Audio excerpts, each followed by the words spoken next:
You know what I'm going to do next? Season 3 is going to be Terrence Trent D'Arby.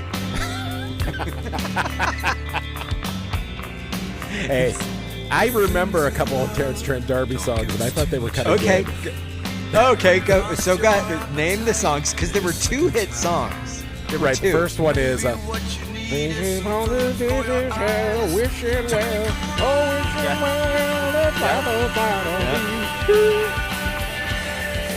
Welcome to Backtracking, the show where 2 old friends take a second listen to influential bands' catalogs track by track. I'm J. William Hall.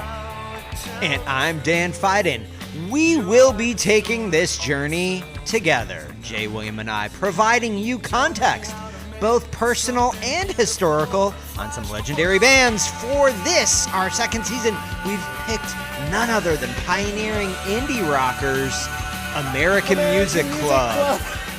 Unbelievable, J. William Hall. We are back. Yes. We are deep into our backtracking of American Music Club, one of the most seminal indie rock, underground cult bands of the mid to late, I guess just 90s is what I'd say, maybe the 90s, right? Yeah, 80s, 90s, you know. Yeah, okay. So we are at an interesting point in the catalog right now, J. William. We are at a point in the catalog where the band, they've taken quite a bit of time off. They've taken, at this point, almost 10 years off. 10 years, a decade. They called it quits, took a decade off. They went in their separate directions. Then they came back together and they recorded this album, Love Songs for Patriots. That is what we're tackling today. We have now backtracked so far that we've gone back to American Music Club. That's right. And there are multiple reunion albums that we're going to cover. Yes. There are also some additional Eitzel solo albums that we're going to be covering. But I would say that with this album, we are in the final stages of season 2. We don't have too many albums left to cover, so we're rapidly approaching the huge season finale, the Tournament of Champions, and our opportunity to reflect on what we've learned this season. Well, I look forward to the reflection. I don't look forward to the tournament because I get a little squeamish when I've got to spill blood. You know what I mean? Yeah. Well, listen, you got to make some hard decisions. You're going to have to make some hard decisions. You're going to have to go on the record. None of this mamby-pamby stuff, you know? You got to make the squad that you want to get on the field. You're not going to you're just going to have to make some cuts. You're going to have to make some tough cuts. Well, you know, I do it with love. I don't. You do?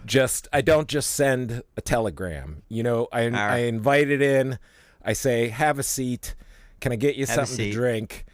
Listen, I've got something difficult I've got to tell you. This is how I approach it because I want each and every track and album to know how much I respect it.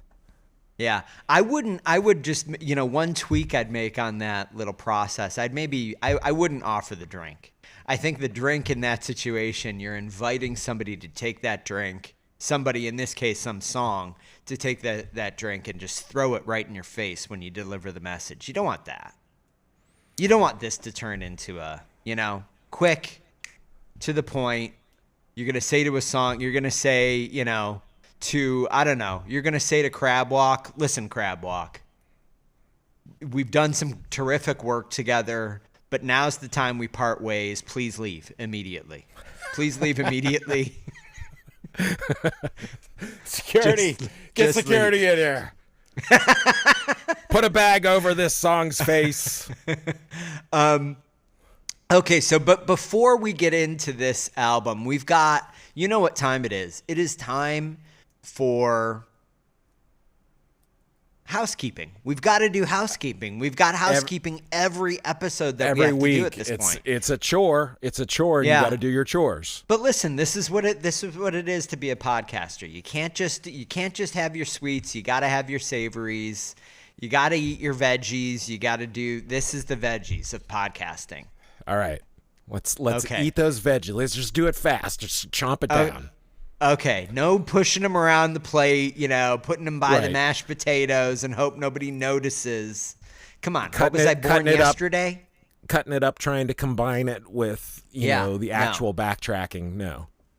Yeah. Okay. So, housekeeping item number 1. So I want to talk a little bit about YouTube. This is not going to take too long, but I've been trying to get my arms around this YouTube process, and a few of our episodes have been blocked in some territories due to automated copyright flags that have shown up in the episodes. One of the Music for Courage and Confidence episodes seems to be globally blocked on YouTube. Whoa. Now, I am not an expert on YouTube. I'm not an expert on how all this stuff works. But I think what happens is YouTube has some kind of gizmo, some kind of AI, or maybe it's just a number of it's like employees. It's in the chat GPT. It says, find everybody who's playing more than 5-second snippets of American Music Club. Return, and then it goes out and it finds us. Yeah, so it will recognize the American Music Club and the Eitzel songs, but those it will not block us in any territory as a result of. However, when we did we did the covers album, and then I played some snippets of covers. Oh yeah, I'll tell you what. The Rolling Stones and shit like that all got caught, and we got blocked all over the place on YouTube. My understanding, I'm not some spring chicken, but I like to watch the YouTubes. You know what I mean? I'll sometimes watch the YouTubes, and I'll watch the maybe a Rick Beato. Oh yes. Rick Beato. You ever watch the Rick Beato? Oh, for sure. I'm a Beato Beatnik. Or whatever you would call a fan. Are we gonna go with Beato, or are we gonna? Is this kind of a Guy Fieri situation? I thought it was just say Beto. I thought it was Beato. Beato. Rick Beato is what I thought. See, I thought it should just be Beto. Beto. Yo, Beto. Just Beto. But like I watch those, and he'll play a clip of a song, and there are all these reaction videos that are happening on YouTube where some schmuck just like it's a camera on some schmuck's face, and it's like the headline is like, after 40 years I finally discover Sufjan Stevens and he brings me to tears or something, right. And it's like that there's a lot of that kind of stuff happening on the YouTube, and they'll play clips, lots of clips, right. clip after clip. I try to keep these clips to 15 seconds or less, which is what I thought was the limit, but maybe it's shorter than that. I just, in any case, I have a theory. I think it might have to do with the record company that holds the rights. I think like some of the big record companies, like I don't even know who they are anymore, but are like some of them are very like quick to snuff out anybody playing any clip from their artists, and others don't care. So I'm not 100% on that either, but that's my theory. Well, you know what? These corporate fat cats that are doing that, you guys can just go fuck yourselves. If there's anybody, all right, what is it, Jay William? I'm pretty sure that Rick Beato just had like an episode where he basically rants about some of his videos being blocked or whatever. Really? Yeah. Well, you know what? I should give him a call because, one very well-known podcaster to another, maybe we can kind of, it could be talk a force, shop a little bit. if you combine forces, I think. That's right. I mean, Rick Beato and Backtracking is that's a block that the record companies are going to have to listen to. Right. You know what I mean? Solidarity. B&B. Yeah, B&B. That's right. Well, anyway, if there's anybody out there listening who has an understanding of how this works, how I do a copyright appeal successfully, how I basically what I should do to avoid these getting blocked, shoot us an email, backtrackingrocks@gmail.com. I would love the help. I just don't know anything about it, and frankly, I'm just too lazy to kind of go do a bunch of research. So that's the first thing that I just wanted to mention to everybody. In case you're listening to this on YouTube, you may be missing an episode or two. Okay, comments. So we got some comments this week. Spiggy, we've heard from before on Spotify. Does some Spotify comments. Yeah, Spiggy, was a little. It sounds to me like Spiggy was a little frustrated with one of the California episodes. I think it was probably episode 1, but he was really flustered about two things. Number one, I'm assuming Spiggy is a male. That might not be true. Spiggy could be a female. Spiggy could be, they. Why not? I picture Squiggy from Laverne and Shirley. That's Squiggy. Who I picture here. Yeah. It could be. Maybe it was a misspelling on their Spotify account. So two things. Number one, they were very upset that we didn't bring up the quote in quotes California country / Bakersfield sound in relation to the kind of our conversation about American music clubs, country influences. We talked about that in that episode, if you remember. Right. We're trying to figure out, where the Eagles and kind of the Laurel Canyon thing that was happening in the 60s and 70s, was that an influence? So Spiggy said that there was this thing called the California country / Bakersfield sound. I've never heard of this. Have you? I've heard of the Bakersfield sound. Yes. Okay. I forget who the seminal artist is, but it's like a country guy, and there is a certain. Yeah, I mean, I've heard of it, but I'm not obviously versed in it at all. So yeah, we don't know everything. Yeah. Well, listen, Spiggy, I don't know anything about this. I don't think I've heard of it before. We would love it if you would maybe send us an email and explain the touchstones that you see, rather than just haranguing us for not mentioning it. Man, we don't know. We're looking to you to educate us. So please do. I want to say that pedal steel plays a vital role in the Bakersfield sound. Yes, and that perhaps is the DNA that Spiggy is referring to in the AMC sound. And you remember, Voodie and Bruce Caffin and Danny all played in country bands. Yeah. So I'm sure they were well versed in the Bakersfield sound. Yeah. So, but we are not. We are not. Spiggy, we are East Coasters. We Eastern time zone. Some things we just don't get. Yeah. So, Spiggy, please send us a message and explain to us who are the kind of seminal exemplars of the Bakersfield sound. We will check them out, and we will be educated as a result of your help here. Now, the second thing that Spiggy called out and seemed annoyed by was that we did not mention that blue and gray shirt, in his or her estimation, is about the AIDS epidemic in San Francisco during the time that California was written and recorded. Right. Now, we may not have mentioned that specifically in our backtracking of that song in these episodes. However, what I had kind of responded to Spiggy with is there has been, I think, a lot written about that era of Eitzel's catalog being about AIDS in San Francisco during those days. And more than one song, right? There are a number of songs that are kind of identified as having to as being about that.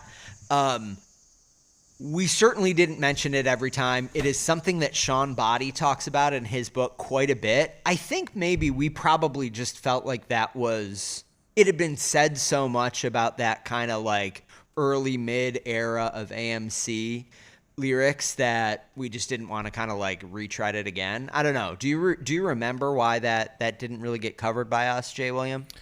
I don't, except that for that song specifically, I know that I've definitely heard mixed things about what it's about, specifically. And okay. I think that, because I've heard it's about his mother. I've heard that it's about Kathleen. I have heard that it's about the AIDS epidemic. And I think that he has sort of introduced it differently over time. You know, like, so I think the meaning of the song has kind of like taken on several meanings or whatever. So, yeah, we don't know everything. I will say that for me, there are certain songs that I take Eitzel or other writers' explanation of the lyrics fairly literally, and that's kind of the way that I interpret them, and that's the way I think about those songs.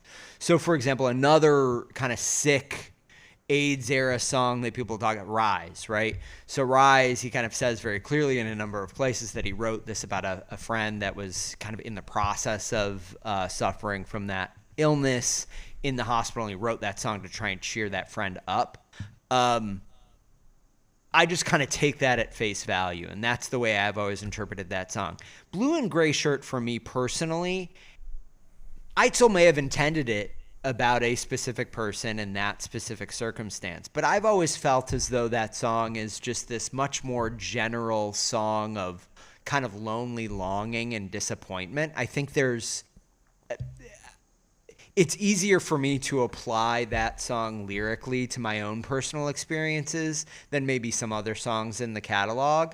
And I think it's such a strong song in the Eitzel songbook that maybe that's one of the reasons why it's such a strong song. People bring their own kind of interpretation, their own baggage, their own history to those lyrics, and everyone has an opportunity to kind of say, Eitzel, I feel like you wrote that song about me. What do you think about that, Jay William? Yeah, I mean, I think some of his songs just can be interpreted all kinds of different ways, and none of them are wrong. And I some know of them are wrong. Some are wrong. Some are wrong. Well, I know for a fact that, more than a few of ours are wrong. We're just two schmoes kind of, talking about AMC. But, yeah, I mean, that song in particular, I think you're right that it can be heard in a more general sense, or you can know a story behind it, or you can know an assertion behind it, or, like I said, I've been finding AMC live performances that have been uploaded to YouTube over the years. Yeah. Like I was trying to kind of listen to like 2003 era, like when they first started playing together again. Just to hear how the songs on Love Songs for Patriots kind of, took form. And, sometimes listening to Eitzel banter between songs, I mean, he contradicts himself. He does. About what songs are about. And, and I think, like, for him, it could mean multiple things. Like, it doesn't, every song doesn't have to just be about one specific thing, I think some are, but I think some are a mishmash of things. And, it's not really, I don't know, fair, I guess, for people to pigeonhole. We have a whole podcast where we're talking about these songs, but, I think songs do mutate. And, well, I mean, case in point, Love Songs for Patriots. Like, I think that there are songs on this album that, like, on cursory listen, I assumed it was about some, I don't know, just something. But then, like, once I read the lyrics and kind of, then it's like, oh, no, this is about this other, like, bigger topic kind of thing. And I don't know, people's understanding of songs mutates over time, I think. Yeah. But yeah. I have heard that blue and gray shirt, that feels like I've heard that was about the AIDS epidemic, but I don't know. Yeah. We're guessing here. Spiggy, I think it's a fair point to call out. I'm glad you called it out. Hopefully this gives you a little bit of a sense of why we talked about it the way we did. But this is Spiggy. This podcast should be a dialogue. Now, granted, we should have more of the dialogue than you should. But well, it's our I'm inviting you to have some small bit of the dialogue right now. This is it. This is your moment to shine. So send us an email, Hotshot. Give us the whole story. Give us every bit of information that you want to give us, and we'll cover it in the next housekeeping. Thank you, Spiggy. Now on to emails. So we got a terrific email from a new listener named Mark, who just discovered season 1 and is listening to season 1 of the podcast. Specifically called out, it was so early in season 1 that I'm sure you remember this, J. William Hall. We cover Rush's third album, Caress of Steel. Okay, I'm sure you remember Caress of Steel. Right. And during those episodes, Rafi kept on saying the word caress. He would pronounce it Caress of Steel. And it took me a while to kind of finally, call him out on that in the pod, but I did. And this nice new listener, Mark, wrote an email saying, I can't believe that you haven't stopped Rafi from saying Karis. And then he got to the next episode, sent another email and said, oh, you just finally told him to change it up. In any case, he was interesting because he's just diving into the Rush season, but then he noticed that season 2 is about American Music Club, and he is yet another example, like Judge Ken, of Rush and AMC dual fans. Oh my. Yeah, he was delighted by the fact that these are the two bands. So okay. Listen, the Venn diagram there's not a lot of overlap in it, but there is at least 3 people in it. Me, Judge Ken, and Mark. That circle grew by 50%. Yeah, that's right. It did. That is terrific math. Good job there. And good job, Mark, on the email. Thanks for listening. The final thing I just wanted to check in with you on, J. William Hall. Oh, I've had a small ongoing email exchange with, I think I mentioned this, Brad Johnson, former AMC member, Brad Johnson. Now, I was going back through a couple of the emails that he wrote, and I wanted to ensure that we covered the Chris Isaac nugget. Did we cover this already? I don't believe we did, but yes, that's a good nugget. Okay, so there are a few things. I'm going to go through it. Please stop me if you feel like I've covered this already, or we covered this in a previous housekeeping. So Brad was just kind of like, after having listened to a couple of episodes, shared some of the things that shared his perspective on some of the things that we were talking about. He met Mark because he was working in the same office as him. He never heard the Naked Skinnies, but he knew about them, and that's how they first started hooking up to play together. He also did kind of confirm that he had been playing with Mark, but then he left and took a job on a cruise ship as a musician. And by the time he came back, Mark had kind of reconfigured the band a little bit and added Dan Pearson.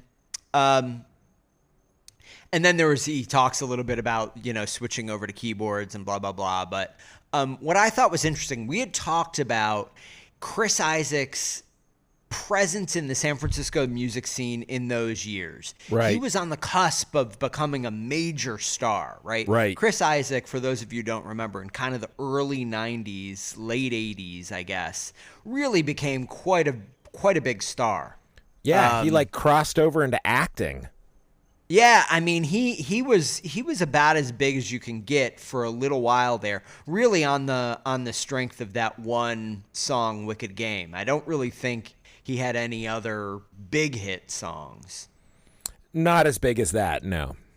Yeah. So, but we had talked about that kind of, he had kind of a retro rockabilly sound, and certainly in Wicked Game there was like a real atmospheric vibe. And at some point along the way, we had kind of speculated about how much influence and how much crossover there were between the bands. We didn't really know. We knew that there were some people involved with each of these projects that crossed over, but there wasn't really anything concrete that said there was a closer connection than just kind of happenstance, swimming in the same fishbowl kind of thing.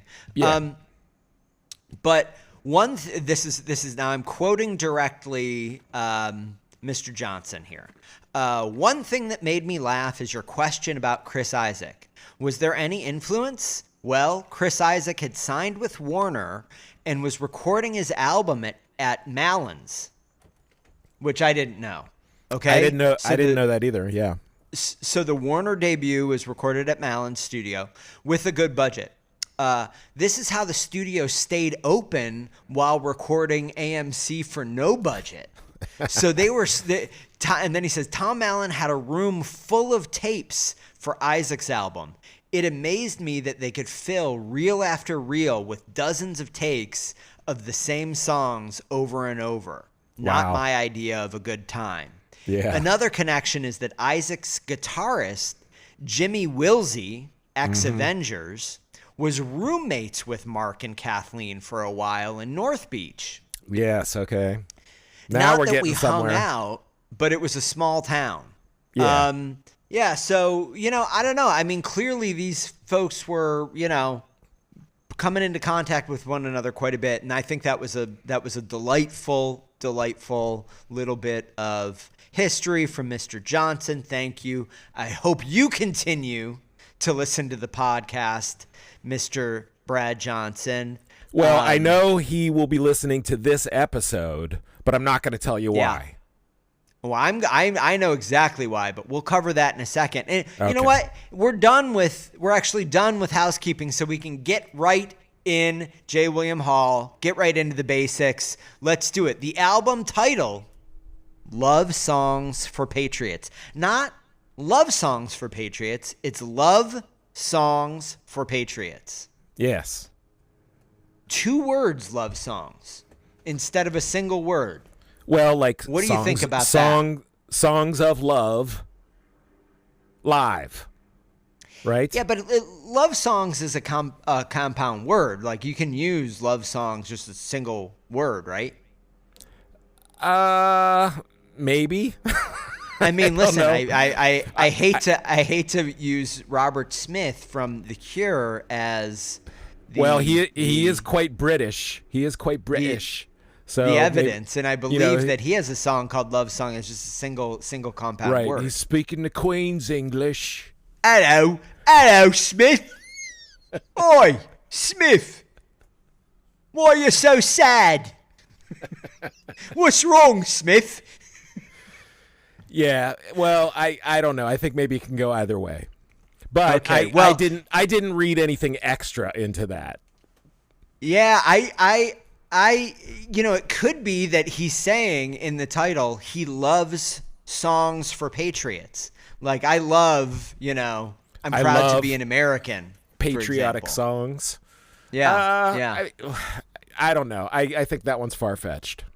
Okay. All right. Well, anyway, the album that put this, the label that put this album out, Merge Records. Of course, J. William Hall. You remember the heyday of Merge Records, don't you? I believe Merge Records emerged in the 90s, early 90s. I want to say this is the label run by the folks in Superchunk. Oh, I didn't know that, but that is a terrific bit of trivia.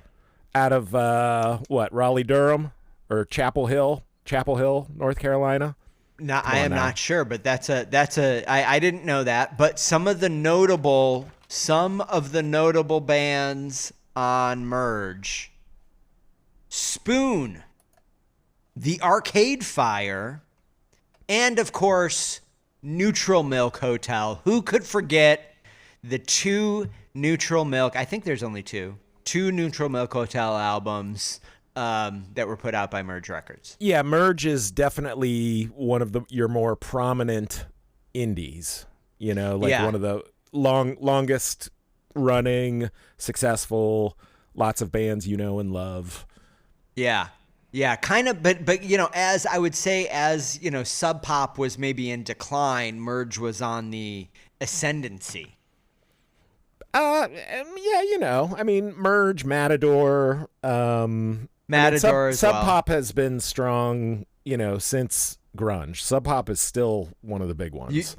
You think they're still strong, huh? Oh, I do. I think Sub Pop is healthy. All right, well, you're I think they're Sub Pop apologist. Okay, so I'm an enemy now because I think Sub Pop is. I mean, listen, if you're a big fan of the kind of private equity owned Sub Pop after it's been taken over by the bigs. I don't know. That happened? Okay, I don't know if it has or not. For all I know, that has, like, you know, that's plausible. Like, probably a lot of these, you know, labels we think of as indie, you know, as casual listeners. I'm not like obsessively following it. You know, they have been bought out by bigger companies, and then just you know, so they're I'm just guessing, but I don't. I'm confident when I say there's no way Merge is one of those. Yeah. I heard that Sub Pop basically they got sold to a big corporation, and they demanded all the bands outsource their recording to Greece, based on the success that Eitzel had with The Ugly American. He really expanded the margins on that album, you know, by using the outsourced musicians. And, and Sub Pop really they went all in on that model. So kind of like Apple with iPhone manufacturing. It's like Sub Pop, you know, they went big in the 90s, grunge. Yeah. And then as grunge faded, they needed to find a new thing to hitch their wagon to. They heard the Eitzel album. They realized they were going to save so much in production costs. Yeah. Okay, I got you. There was a board meeting. They were slamming on the table. They were like, guys, we have got to find growth here. We need to find the shareholders are going to demand profitability. You've got to deliver. I want to hear ideas. You go.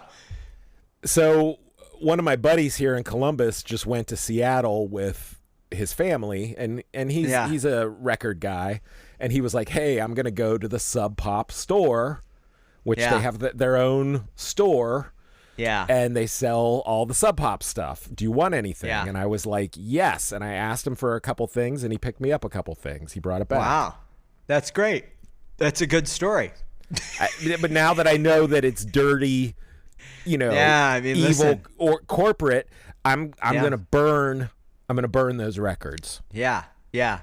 I think that's a good move. I think that's a good decision. Okay, so Merge Records, the release date of this, October 12th, 2004. So we are already 21 years removed almost from the release of this album, but I still think of this as like the new AMC album.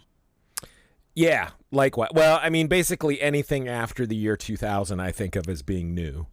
Yeah, that's right. Yeah, I think that's generally true as well. So another thing that I think in the basics was kind of interesting about this album, it is the first AMC album that is over an hour long. It is 1 hour and 59 seconds long, which is a longish album for a band like AMC.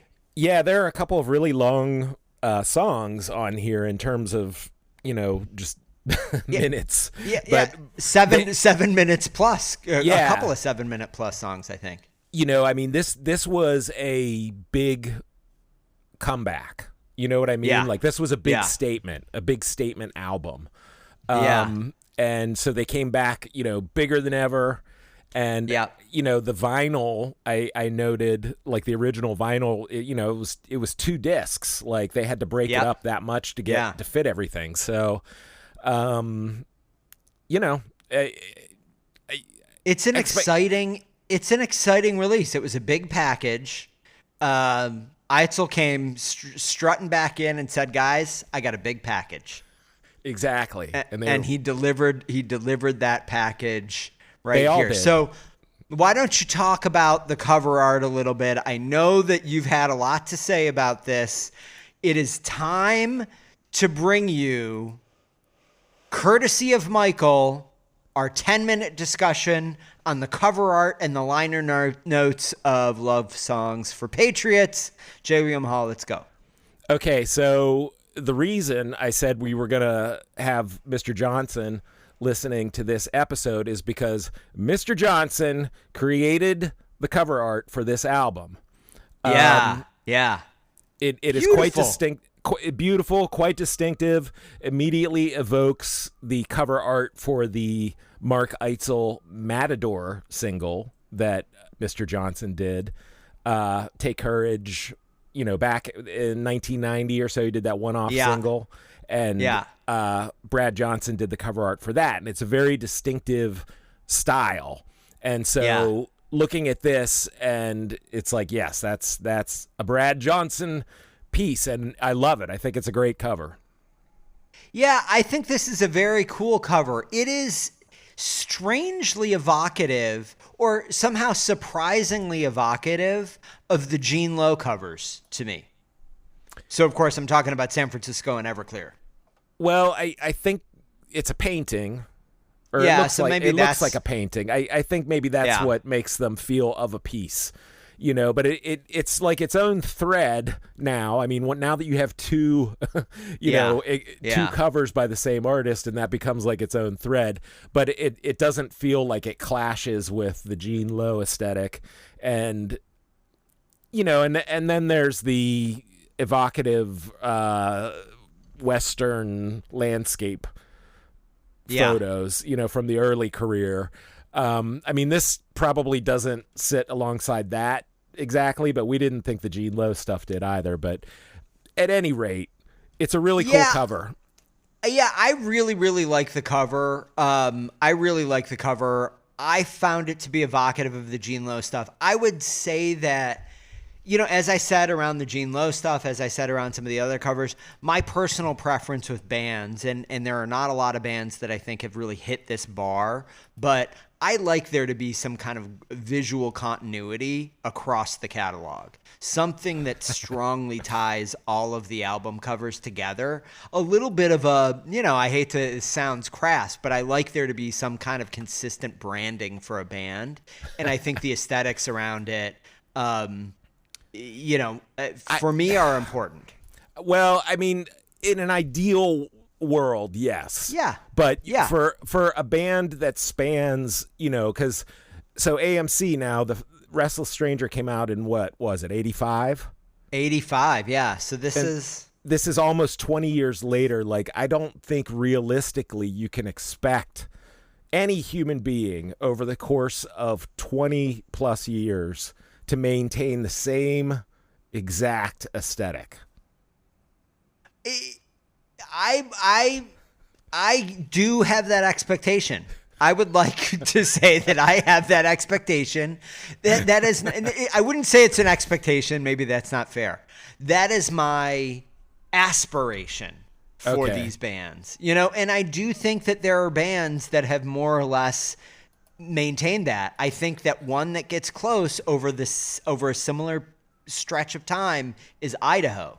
Not as many releases, but a lot of consistency in the aesthetics of their covers. Now, it's not perfect. This Way Out has a very different graphical textual treatment, but I understand what you mean. It took them some time to find that aesthetic. Yeah. But the only band that I can think of that was successful the whole way through is arguably the Smiths. But that was 84 to 87. That you nailed it right there. They have an incredible consistency in the aesthetic of their covers. Yeah, but we're talking 4 years. Yeah. So all the 4AD bands had very similar covers. Like we've talked about Red House Painters before. I think Red House Painters actually throughout the entirety of their catalog pretty consistent. I think that there are more that get close than you might think. That is not to say that this is a criticism. I really like this cover. But just, I just have to admit that, I do like a little bit of consistency here. Now, the interior cover. Well, hold on, because no, we're moving on. You've already lost your chance. We haven't even described what's on the cover. We've just said, "Oh, I love it." We haven't said what it is. It's a painting. So it's a painting of a man in a small fishing vessel, and he's cast his line, and you can see down to the bottom. It's like the ocean. There's a whole orchestra down there at the bottom of the ocean. At the bottom of the ocean, and so. And if you really zoom in, like, it's just cool. Like, looking at all the different instruments, like, it's all sketched out. And, and I think it has a certain, because of the colors used and stuff, it's got a certain somberness to it, but it's also kind of just like quirky, and it makes you kind of think, because you're like, wait a second, what's that orchestra at the bottom of the ocean or whatever? And, so I think it's a strong cover. But I really like it. I think talk about the interior. You already said you can't. One of my favorite things about the cover is the shadows of sharks swimming around. There's this interesting dimensionality in this painting where, the fishing boat is clearly sitting on top of the water, but the water really is perfectly transparent in this painting. And so you see the orchestra perfectly. You also see the rowboat perfectly. But then there are these kind of weird, sunbeams and these shadows of sharks. It's just, I don't know. It's just an interesting, moody. I wouldn't say it's a dark cover. It's kind of a fun cover, but it definitely has kind of a vibe. Now the internal. There's another kind of drawing painting by Mr. Johnson that is more of a logo of an octopus grabbing a globe that says American Music Club on it. That's just kind of a cool, visual. And then there's also a photo inside. Now the photo I think is worth calling out because that photo was taken by one Jude Mooney, who I believe is somehow related to Tim Mooney. There's no way. I think it's such a common surname. No, I'm pretty certain that Jude Mooney is a relation of Tim Mooney. I believe it was an action casual photo that was taken perhaps in the studio. And that's what's used. So really, I think what you're hearing here, it's a family affair. It is a family affair, this cover. I'm going to give it an 8 out of 10. I like this cover a lot. And that's where we're going to leave it, Jay William. Are you ready to move on to the production, the arrangements, and really dig into what's happening on this album? Because I personally think that is some exciting stuff. Yes, I also wanted to point out the back cover is really cool too. Did you see the back cover? Yeah, I saw it. So sunken ship at the bottom of the ocean. Yeah. So it's like there is a quirkiness to the whole package, but it's also got this like darkness to it that I think kind of fits AMC. Très magnifique. Yeah. Very, very, overall, very good. So production and arrangements. First of all, the thing that we're going to need to discuss here more than anything else, I think, is the producers. The listed producers of this album are Tim Mooney and Mark Eitzel. That's it. Now, this is notable because, correct me if I'm wrong, this is notable because this is the first time since Everclear that an AMC band member produced the album.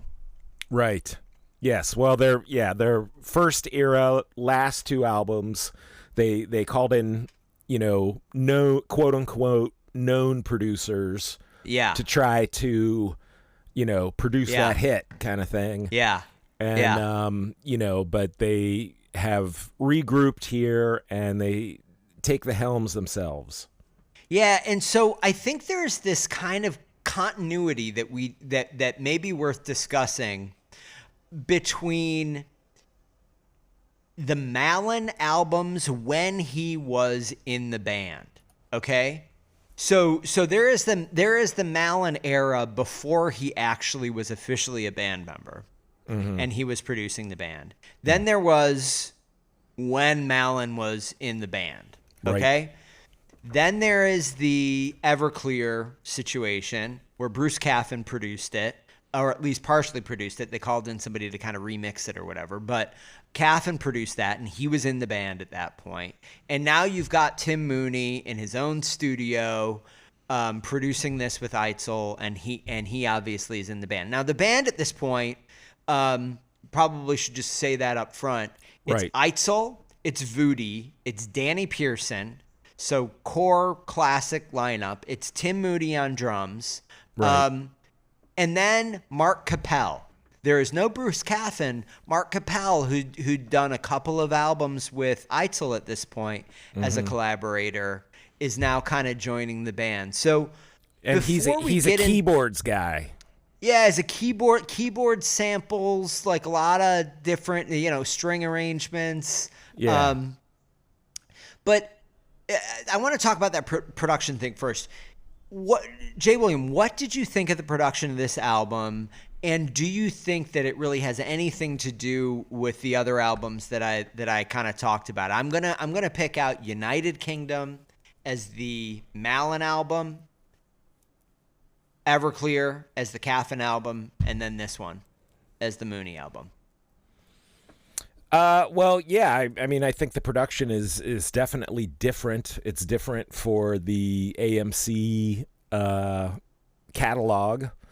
I think for me, the thing that marks this production as distinct from the others is that it feels more mechanical. Like it feels like more digitally put together, pieced together, versus live in a room. I mean, I not entirely. It's not like this is like an industrial album or something, but there's something more kind of formal and marching about this album that feels more like it's like on the grid, as opposed to a little more free-formy feel of the earlier albums, I would say in general. So I don't know that that's the hallmark of Mooney's sound. I think he does clearly a lot of unorthodox things with percussion, I think we were kind of critical of some of the percussion experimentation that was happening on Mercury and San Francisco. And, I think hearing this album, it definitely establishes that, like, because I think we were like, who do we blame? Is it Froome's fault? Yeah. But it's like, no, clearly, like, Mooney has a different, he has a different style. He's not like a straightforward rock drummer, kind of, or like an altogether jazz guy. Like he's more like, it feels like he constructs the parts, like almost like in a theater style, like, Yeah. Okay. So let me tackle that. I think that's a really interesting observation, and I'm going to disagree with it. I do think you can tell that, so you talked about Mitchell Froome here. So I'm going to go back to that album, right? Mercury. I was probably a big critic of the production on Mercury. I just felt like it was too gimmicky, too much miscellaneous percussion, really went too far in the direction of that coffee house jam thing that you identified. Mm-hmm. I think you can tell that that there is some similarity in who is playing the drums, right? Like there's some similarity in the approach, but I will say I love the drums on this album. Okay. Love them. I love the way they're recorded first and foremost. I think they get some spectacular drum sounds. on this album that I just think are awesome and completely different than anything else in the rest of the catalog. While I do think that occasionally there are some kind of interesting off-kilter approaches to percussion on some of these songs, generally speaking, I think it's mostly just traditional rock drum kit drumming, and really good. It's not overdone. It's not overly look at me, I'm the drummer at all, except maybe in one situation. But it's just good. I think that this is the best drumming in the entire AMC catalog. Whoa. And I don't think it's close. And I don't think it's close. Yeah, I love the drums on this album. I had only heard this album maybe once or twice when it first came out. I think we had talked about that before. Yeah. And I kind of can't believe that I didn't pay more attention to this album when I first listened to it, because I really think the drums here are spectacular. I kind of wish that this drumming, this method of recording the drums, had been present on some of the earlier albums. So that's my first reaction there. Now, not totally surprising that a drummer would pay a lot of attention to how the drums are recorded. Yeah. But I just think that it was one of the first things that really popped out for me on this album. Wow. Well, I will say I'm not as enthusiastic about the drums in particular. I think there are a couple of things here that I don't know that I would say that they like date it, but it seemed like there was sort of a trend towards drums percussion in that era. Like I think of like Sparkle Horse, where there's some sort of kind of lo-fi techniques that are kind of cut and pasted in with like, and it's interesting and it's good and it's more cerebral, than just banging on shit. But like at times, I wouldn't say I found it distracting, but I definitely was kind of like, okay, this had to be done like put together, on the computer or whatever. Not that there's anything wrong with that, but it's just a different approach. Okay. I'm not judging it good or bad. Like I just noticed it at times, but I didn't really notice a lot of chopped up parts that were kind of assembled later. Well, I'll try to identify as we go. Okay. Now, but I want to talk about the production just generally. I'm gonna go further than just saying that the drums are the star of this record. I think, my opinion, this is my time now. My opinion, this is the best produced American Music Club album since Everclear.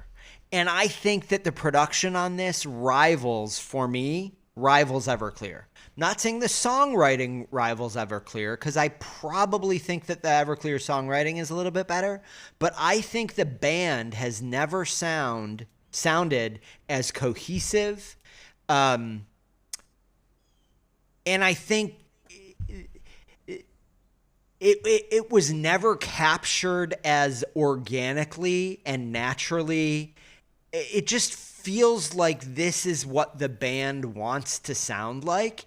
Right. And I feel like both the Malin albums and the albums that were done, kind of the San Francisco and Mercury albums, I think both sets of those albums from the band, tons of high points. I'm not criticizing these specifically. I'm just saying it feels like there's a little bit more of a sound being imposed on the band.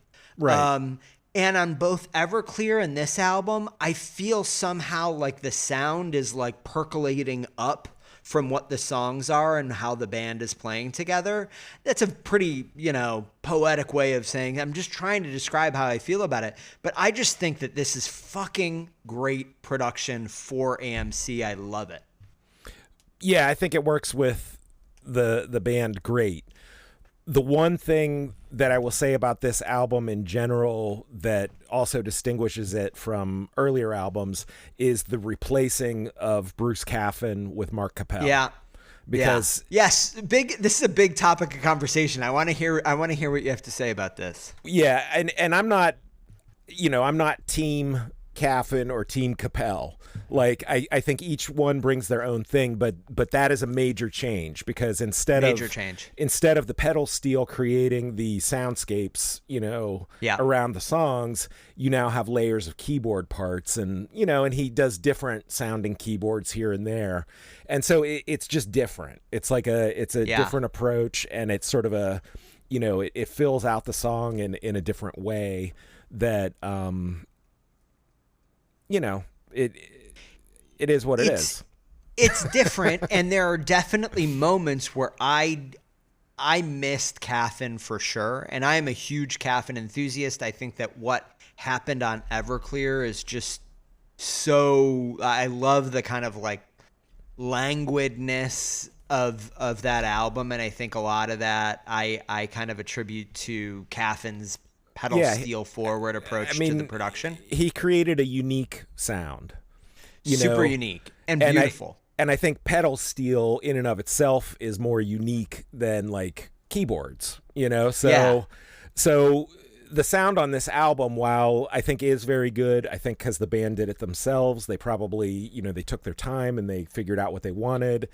And so it feels more of like a true band statement than maybe Mercury or San Francisco, because you had this outside influence kind of percolating into the music here and there.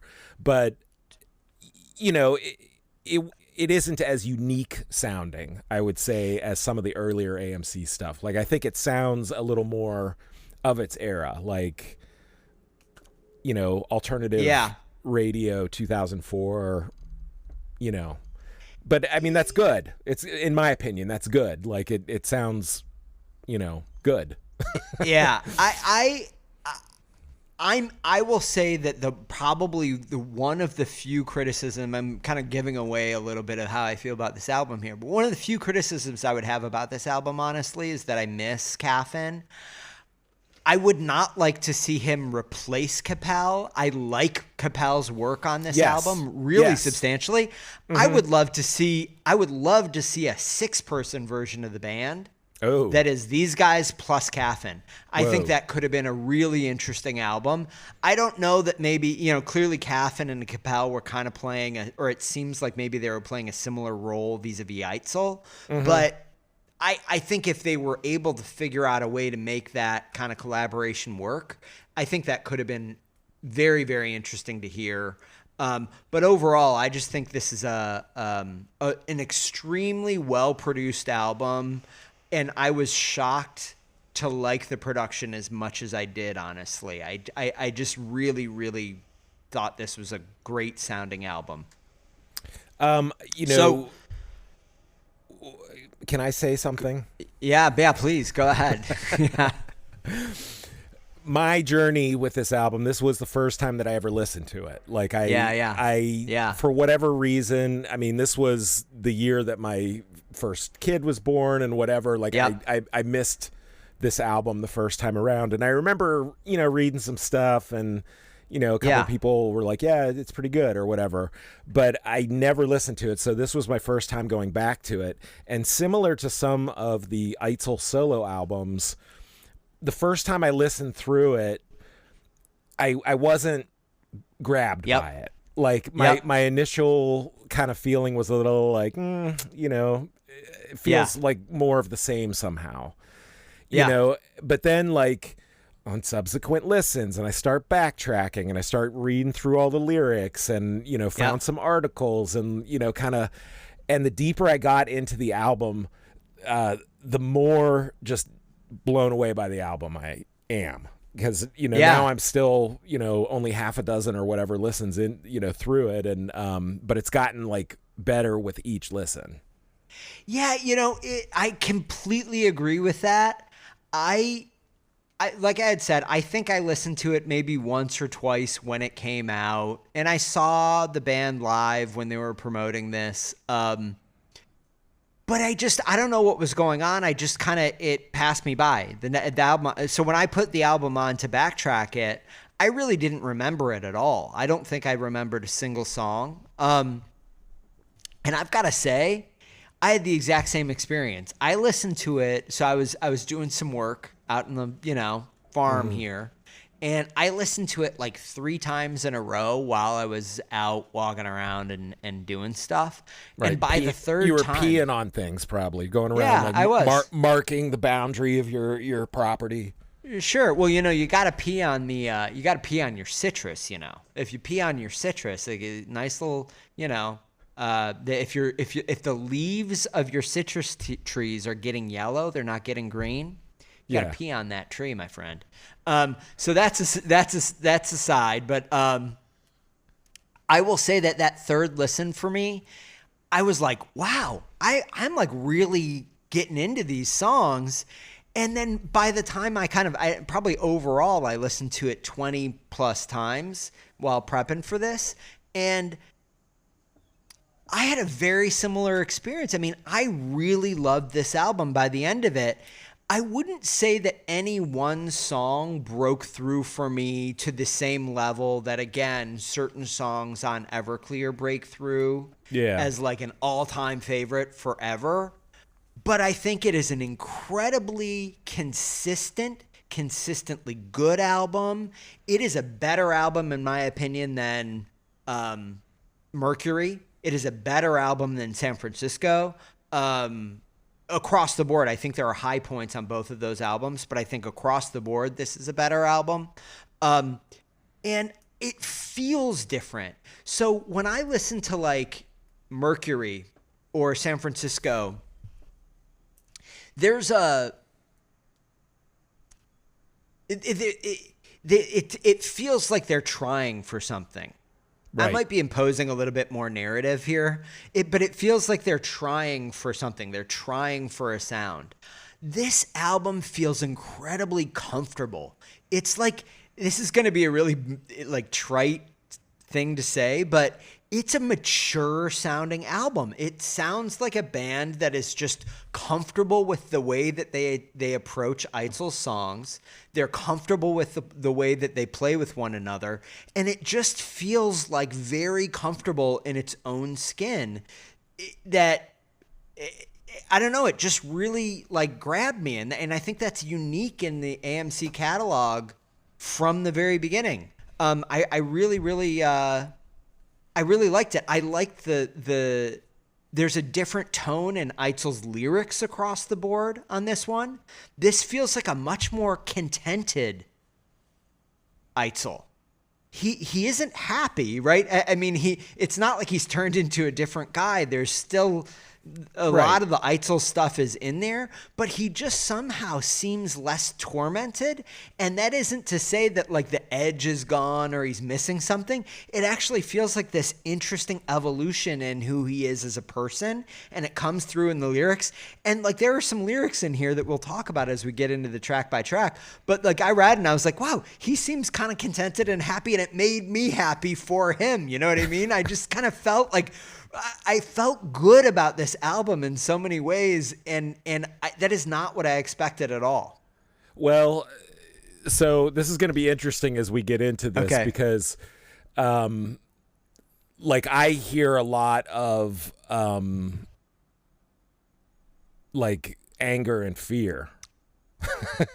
But instead of being about like more personal relationships or whatnot, it's more about the country and America. And you know, this came out in 2004, but it was written sort of post 9/11 as the country did a serious rightward lurch, and you know, all of the worries and concerns and things that are now being levied against the current administration, like that stuff was being levied against the Bush administration around this time. And this album came out, you know, a month before the election where Bush was reelected in kind of a landslide. And, you know, so the country felt like it had done this rightward lurch. It was very, starting to become frightening times for the gay community, for, you know, any minority group, you know, like you know, especially post 9/11, where there was like the Muslim, you know, anti-Muslim stuff, you know, and things kind of suddenly got a little frightening. in the country. Yeah. And I feel like a lot of these songs are born out of that. Even though like there is personal stuff in these, and it's not like he's just, railing about the political climate or whatever. But to me, that's kind of like this menacing backdrop over this whole collection of songs. But this feels like a very cohesive collection. It doesn't feel like odds and ends stuff he's written over the course of, years. It feels like it's written as a piece, it's almost like a concept album. Like, if you wanted to know what the climate was like, in 2004 United States, like, in a way, I feel like this album is unjustly forgotten, because it's like some of the observations he makes here, some of the political stuff, it was true at the time, but flash forward 20 years and oh my God, it's like amplified, and so, we'll talk about it. We'll get into it. Yeah, no, I actually, I think this is one of my overall comments as well. So clearly this is a more political album than any other American Music Club album, without a doubt. I would say mostly American Music Club is apolitical. There are moments of hints at political issues, but I would not say American Music Club is a political band. We were just talking about Phil Oakes in one of the last episodes, right? Yeah. Very stridently political, and when he's talking about political things, he's saying, I believe that things should be this way. Kind of like it's a very prescriptive political. He's an ideologue. Yeah, I'm singing labor movement, movement, pro-labor songs, or, or whatever it is. But this is not at all what the political tones in this album are. I think that what makes the political stuff in this album work for me, I generally don't like highly political music. What makes this work so well for me is that Eitzel is always centering himself and his experience within the context of what is happening politically. So it's always kind of, it has this feel of like the world is out there and around me and it is in this certain way and this is how I feel and this is how I kind of relate to that and this is my experience within that. And so it still feels like a very personal set of songs, even when there are these political overtones. Right. So I just think, again, for me, someone who generally doesn't like super political stuff, like I think this works really, really well. And I think you nailed it. It feels a little bit like a time capsule of what, people may have felt in those years following 9/11. And, it's with the level of hysteria being what it is around the current administration, you do have to kind of like look back 20 years or whatever it was. There was a similar level of hysteria around Bush and Wolfowitz and you know what I mean? Like, that whole crew that people were like terrified. Right. And Reagan before that, like 20 years prior to Bush, it was Reagan. And Nixon before that, what I mean? And so, well, anyway, but I like the personalness of the way he tackles these issues, and the use of metaphor, right? We'll get into this obviously when we get into Patriots' Heart, but like it is never totally on it's not on the nose. You know what I mean? He's never like just saying the thing. It's more interesting than that, and it draws you in more than that, which is what I like. Yeah, I agree with you. I mean, they're like these little puzzles to kind of like, get deeper into and get deeper meaning out of. But that's probably also the thing that prevents Mark Eitzel from breaking into the mainstream, Yeah. His songs, His songs are more cerebral and they're more, you've got to dig into them to get more meaning out of them. And so I think sometimes on the surface, like, people just aren't patient. Like, I mean, he's singing about this, America of 2004 where, I don't know, there's just sort of a general unraveling and in society. And it's hard to get people to stop and really pay attention to what you're saying. Yeah. You know? Yeah. And so it's just kind of the irony. Like, I think that this was a really big statement about the state of the country at that time, about the state of life in the United States at that time for, you know, Eitzel and the band. And as far as I can tell, it was, you know, just kind of largely shoulder shrug reaction. You know, it's like people liked it and it got good reviews, but it obviously didn't move big numbers. There wasn't like a big obvious single off of it as far as I can tell. You know, so I think it just kind of got forgotten, you know, like many of their other albums, you know? Yeah. But I mean, I think for the AMC fan, I think we're probably both, you know, let's get in and do the track by track. But I think what we're both saying here about this album in different ways is it is not an album that even AMC fans would maybe bookmark as one of the stronger ones. It does, I think, get forgotten a little bit because it came out so much later. But I'll tell you what, I think that this absolutely should be considered, in my opinion, should be considered in the top, I'm going to say certainly top 5 AMC albums that we've gone through so far, potentially top 3. So we'll get into the Tournament of Champions, but I think it is an extremely strong album. Yeah, I agree. And you know, there are some bands who have done the, like, we broke up, we were apart for 10 years, we got back together and we did some more albums. And often that second group of albums is seen as somehow less than the original run. And, you know, as you alluded to earlier, like, I agree that this album is better than some of that first run stuff, you know? And so that alone makes it part of the, you know, we're not talking about like different eras. Like this is you know, to be regarded as along with the earlier albums. Yeah, absolutely. Oh my God. J. William Hall, do you know what that music means? It means we've gone too long. We are gonna need to cut this into a trilogy. This is like the first 3 Star Wars movies, except in this case, it's us talking about love songs for Patriots. Oh, well, we're going to have to wait until next week to get into track 1. But until then, please follow us on Instagram at Backtracking Rocks. Follow us on Twitter at Backtracking Rocks.